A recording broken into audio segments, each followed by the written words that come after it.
প্রাচীন সভ্যতার লীলাভূমি ও বরেন্দ্র জনপদের একসময়ের প্রাণকেন্দ্র ছিল যোগীর ঘোপা। যমুনা নদীর কোল ঘেঁষে নাথ ধর্মের অনুসারী যোগীদের সাধনায় গড়ে উঠেছিল প্রাচীন এই সাধন কেন্দ্রটি। যেহেতু ঈদ পরবর্তী নানু শ্বশুর বাড়িতে অনেকদিন ধরে আছি, এই জায়গাটি মূলত মথুরাপুর গ্রামেই অবস্থিত।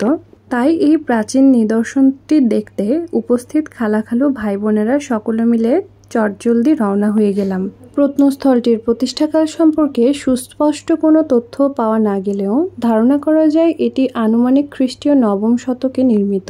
তৎকালীন যোগীদেরই বংশধররা এখন পর্যন্ত টেক কেয়ার করছে এই রাজবাড়িটির ধ্বংসাবশেষ অবশিষ্ট অংশ। এই সেই মন্দির যেখানে কিনা দুধ দিলে রাস্তা দিয়ে গড়িয়ে নদীতে পৌঁছে যেত সেই দুধের অংশ। এর ঠিক পেছন দিকেই রয়েছে একটি সুড়ঙ্গের মতো অংশ, যার দুই সাইড দিয়ে রয়েছে যোগীদের বসার স্থান। এই জায়গাগুলো খুব সম্ভবত একটু দেবে গেছে বা নিচু হয়ে গেছে, যাই বলেন না কেন। শত্রুদের আক্রমণ থেকে আত্মরক্ষার স্বার্থে রাজারা এই রাস্তাটি নির্দ্বিধায় বেছে নিতেন এবং দূর থেকে এই জায়গাটি দেখতে অনেকটা অন্ধকার এবং আমরা যখন প্রবেশ করেছি তখন অনেক রকমের চামচিকা বাদুড় উঠছিল। জায়গাটি কিঞ্চিত ভয়ঙ্কর ছিল বটে। ঠিক তার পাশ দিয়ে রয়েছে উপরে উঠে যাবার সিঁড়ি। পুরোনো দিনের সিঁড়িগুলো অনেক উঁচু উঁচু, তবে বোঝাই যাচ্ছে যে ওনারা অনেক প্রাচীন আমলের হলেও তখন কিন্তু ইটের দালান কোঠায় রয়েছিল। রাজা রানীদের যেসব জায়গায় আগে কারোর প্রবেশ করাও নিষেধ ছিল, সেই সব জায়গায় বসবাস করছে এখনকার অসহায় মানুষরা। ভাবতেই কি অবাক লাগে, তাই না? এখন এসব জায়গায় প্রবেশ করতে লাগে না কারো অনুমতি বা পারমিশন, অথচ একসময় রাজা রানীদের অনুমতি ছাড়া এই জায়গায় সিলেক্টেড কিছু পার্সন ছাড়া বাকিদের প্রবেশ করাই যেন ছিল অনেকটা অসম্ভব রকমের। অ্যাডভেঞ্চারাস লাইফ যেহেতু আমার ভীষণ পছন্দ, তাই আমি সবার আগে উপরে চলে গেলাম এবং সাথে সাথে আমার ছোট ভাই বোনেরা চলে আসছে। সাথে আছে আমার ছোট্ট সোনা, ওকেও কিন্তু বাদ দিইনি। তো দরজাটা আমি খোলার পরে ভিতরের অন্ধকার খানিকটাই দূর হয়েছে এবং ছোট্ট একটি ছাদের মতো অংশ আছে যেখানে আমরা সবাই মিলে গিয়েছিলাম এবং এখান থেকে রাজবাড়ি এবং মন্দিরের পুরোটা অংশ খুব সুন্দর মতো দেখা যায়। এখানে বেড়ে উঠেছে অনেক বড় বড় কাঠগোলাপের গাছ। এই ধ্বংসাবশেষ অবশিষ্টাংশটুকু মূলত যোগীদের প্রার্থনা স্থান ছিল পূর্বে, যারই অবশিষ্টাংশ হিসেবে বেশ কিছু মন্দির এখনো দাঁড়িয়ে আছে মাথা উঁচু করে। ছাদের উপর থেকে পুরোটা অংশ দেখতে খুবই মনোমুগ্ধকর ছিল। এই এতটুকু অংশ কতদিন স্থায়ী হবে জানি না, এবং এও জানি না আবার কখনো এই জায়গাতে আসতে পারবো কিনা। তাই তো কিছু স্মৃতিচারণ করা। বড় বড় গাছের ছায়ায় ঘিরে আছে রাজবাড়ির এই নিশ্চুপ নির্জন জায়গাটি। রাজারানী কেউ না থাকলেও হাজার বছরের এই পুরনো গাছগুলো সাক্ষী হয়ে দাঁড়িয়ে আছে তৎকালীন প্রাচীন আমলের নিদর্শন হিসেবে।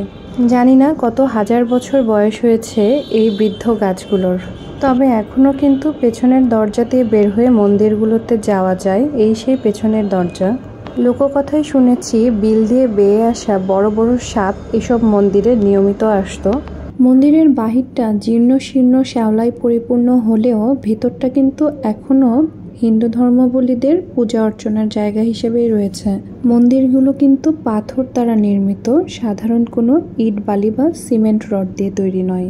এই এলাকাগুলোর বর্ণনা লোককথায় শুনে যতটুকু না আকর্ষিত হয়েছি, তার চেয়ে আরও অনেক বেশি ভালো লেগেছে আমার শাশুড়ি মায়ের কাছে শুনতে। কেননা আমার শাশুড়ি মা কিন্তু এই এলাকাতেই বেড়ে উঠেছেন এবং বাকিটুকু শুনে নিয়েছি খালা শাশুড়ি এবং ডেজি আন্টির কাছে। আরও শুনেছি এই এলাকায় নাকি 7টি পুকুর ছিল, যে পুকুরগুলোতে রানী একদিন গোসল করলে পরবর্তী 7 দিন অন্যান্য পুকুরে গোসল করত। এবং আমি এখন যে জায়গায় অবস্থান করছি, বর্ষাকালে এই অঞ্চলটি বিলে রূপান্তরিত হয় এবং এই খরার মধ্যে পানি শুকিয়ে বড় বড় মাঠের রূপ নেয়। ছোটবেলা বাংলা বইয়ে যেমন পড়তাম, সুজলা সুফলা শস্য শ্যামলা আমাদের এই বাংলাদেশ। এই যোগীর ঘোপা অঞ্চলটি পরিদর্শন শেষে এখন বাড়ির দিকে আবার রওনা দিব এবং যাবার পথে একটি পল্লী বাজারের মতো বসেছে, সেই জায়গাটি না ভ্রমণ করলেই নয়, তাই তো এখানে নেমে পড়লাম। অনেক বছর পরে ভ্যানে করে যাওয়া আসা করছিলাম, যার জন্য পুরো গ্রামটা খুব সুন্দর মতো করে দেখতে পাচ্ছিলাম। হাটের মতো জায়গাগুলোকে ঘিরে ছোট ছোট মেলার মতো অংশ তৈরি হয়েছে এবং গ্রামের এইসব জায়গা আমার ভীষণ পছন্দ। বাতাসা, বাদাম, এরকম ছোট ছোট আলুর পাপড় সহ কিছু কিনে নিয়ে আমরা বাড়ির উদ্দেশ্যে আবার রওনা হয়ে গেলাম। আশা করি নতুন এই জায়গাটি আপনাদের সকলের অনেক বেশি ভালো লেগেছে। সবাইকে ধন্যবাদ জানিয়ে শেষ করছি আজকের ব্লগটি। আসসালামু আলাইকুম।